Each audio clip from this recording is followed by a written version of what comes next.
Estamos de volta aqui com o nosso jeito diferente de falar sobre agronegócio, abraçando a você que está no 527 Claro HD e no 9 Claro Analógico, no youtube.com/, canal Viver Brasil. Estou recebendo hoje o Ricardo Rodil, especialista em finanças do Grupo CRAL, ele que está aqui com a gente tentando entender e explicando muito do seu conhecimento do que diz respeito à economia internacional.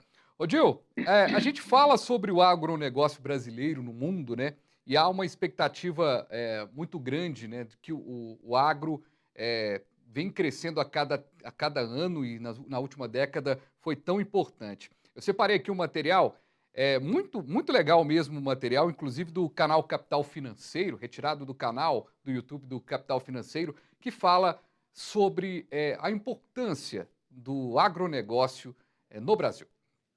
O agronegócio nem sempre foi um grande representante da produção brasileira. Em meados do século XX, prevalecia o trabalho braçal. Naquela época, menos de 2% das propriedades rurais contavam com máquinas agrícolas e muito menos existiam pesquisas sobre solo e desenvolvimento e melhoria de sementes. E o resultado disto era o baixo rendimento por hectare de terra e, é claro, uma pequena produção, o que passou a ser insuficiente para atender a demanda interna num período de industrialização e crescimento populacional. Mas entre 1960 e 1970, um marco aconteceu. A criação da Embrapa em 1973 iniciou um importante momento para pesquisas científicas no agronegócio. Para se ter uma noção, em 1970, o Brasil possuía apenas um trator para cada 350 hectares. Já em 2006, este número chegou a 76 hectares para cada trator, o que representa um aumento gigantesco na mecanização e, assim, na produtividade também. Para se ter uma noção, a população de gado de corte brasileira em 1970 era ínfima. Já em 1990, o gado de corte brasileiro passava das 100 milhões de cabeças. E, finalmente, em 2021, a população de gado é maior que a população humana no Brasil. São mais de 250 milhões de cabeças, enquanto se comparado com outros países como os Estados Unidos, são eles os únicos que passam à nossa frente em número de produção de gado.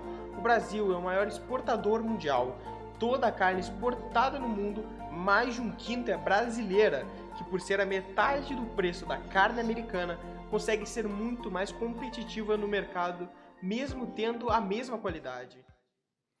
Pois é, essa luta aí no mercado internacional. E, Rodil, a gente apresentando aqui, né, que o AgroB é um programa em que a gente valoriza o agro, que a gente faz análises do que é positivo, do que é negativo. E a gente tem aí um momento em que a guerra continuou, como eu bem destaquei, né, no início do programa, e a pandemia também. Esses dois movimentos que não eram esperados, né, não tinham expectativa. Se você olhasse há 5 anos, você não, acho que até a guerra da Rússia com a Ucrânia até era algo mais previsível do que uma pandemia. Mas o mercado como um todo, essa junção toda, o quanto que a gente pode, numa crise como essa, aproveitar de uma crise, coloca uma aspas aí, né? Aproveitar, podendo o agronegócio ser autossuficiente, como se mostrou nos últimos 2 anos de pandemia, garantindo o abastecimento, mostrando essa força, mas ao mesmo tempo perdendo o mercado. Qual que é a análise que você faz desse cenário em que está todo mundo ligado e que a gente tem uma pandemia que não acaba, uma guerra que continua e por aí vai? Olha, Frade, eu acho que o aspecto guerra foi muito mais importante no sentido dos impactos, como eu falei, na cadeia alimentar como um todo, do que a própria pandemia. Por quê? Vamos aos pontos-chave. A Rússia é uma fornecedora de fertilizantes, tudo bem, isso impacta o início do nosso ciclo do agronegócio. Agora, também é exportadora, a Rússia e a Ucrânia são exportadoras de diversos cereais. Então, e exportadores importantes. Isso, eu não tenho a medida exata, sei que hoje a Rússia estava permitindo que saíssem barcos por Odessa, possivelmente, barcos carregados com alimentos, com grãos, mas isso, sem dúvida, impactou todo mundo. Então, nós temos esse impacto foi muito maior que o impacto da pandemia em si, porque o nosso agro está extremamente mecanizado, os ganhos de produtividade absolutamente maiores do que o avanço da área cultivada são uma prova absoluta disso. E aí vamos falar depois de um aspecto um pouco negativo, mas não um aspecto negativo do agronegócio em si, e sim da visão do mundo em geral e dos aspectos de sustentabilidade, que também são importantes, sem dúvida. Mas o nosso agronegócio teve ganhos de produtividade absolutamente fantásticos. Então, isso converteu, e eu estava lembrando da Embrapa quando você, de repente, colocou aquele vídeo sobre a Embrapa. O papel da Embrapa foi fundamental. Realmente, se eu tivesse que aplaudir uma empresa, digamos, Brasileira? federal, uma empresa pública, que eu aplaudiria a Embrapa. A Embrapa foi crucial nesses ganhos de produtividade, sem dúvida. Agora, junto com isso, vieram várias reações internacionais. Primeiro, o aspecto de sustentabilidade que, devido ao chamado aquecimento global, está cada dia mais em pauta.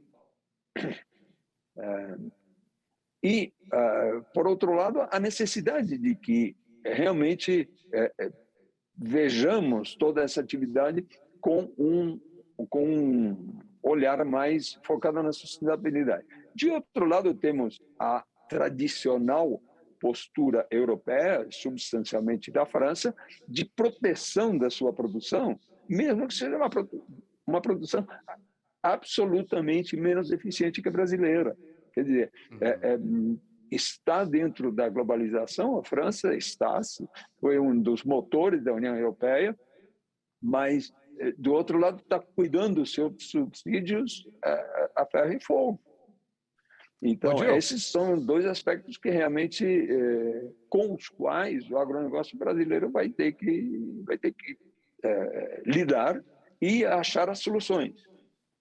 Perfeito. A gente está caminhando já quase para o finalzinho aqui do programa. O tempo passa rápido quando o assunto, então, está quente, né? Mas uma coisa que eu quero muito a sua análise é: o agro brasileiro, ele pode crescer com a China? Desculpa, com a China, você diz, mesmo com a China produzindo ou Exato. com a China nesse lockdown que diminuiu a demanda? Exato, porque a China hoje é produtora, ela compra ela recebe muitos produtos. E a grande pergunta é: a gente consegue crescer junto com ela? Sem dúvida. Não, eu não tenho dúvida, porque a necessidade de alimentos no mundo é enorme e não está sendo totalmente atendida. Então, tem lugar para isso, sim. E, de outro lado, quando o Ricardo Amorim falava de renda per capita, eu duvido um pouco dessa medição. Claro, tem algum sentido e faz algum sentido para algumas comparações macroeconômicas, mas a renda per capita pode ser um que ganha 1.000 e outro que ganha 1. O de 1 não está conseguindo nem comer. Então, não é por aí. E a renda per capita real, indo para as camadas da população dentro da China, ainda é baixa. Quer dizer, isso tende a aumentar, e isso vai significar mais consumo. Mais consumo de quê? De tudo, mas do básico, sem dúvida, alimentos. E pode ter uma queda de compra de alimentos da China, por parte da China, né, adquirindo do Brasil, com esse lockdown? O senhor acredita que sim? Não, com o lockdown, eu não consigo avaliar muito bem isso, porque, por um lado, esse lockdown está reprimindo demanda, e demanda, às vezes, de bens dos mais elementares, certo? A pessoa não pode sair nem para isso no supermercado comprar água ou pão. Ok. Agora, o lockdown também afeta a produção da China. Então, isso ele vai ter que conseguir, a China vai ter que conseguir esse alimento em algum lugar. E estamos dispostos a vender.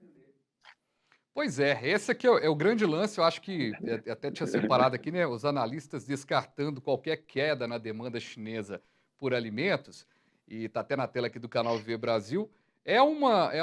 Quando eu coloco essa questão de crescer com a China, é porque toda vez que eu ouço alguém falando da China como produtora agrícola, eu percebo algo como se a China fosse nossa rival.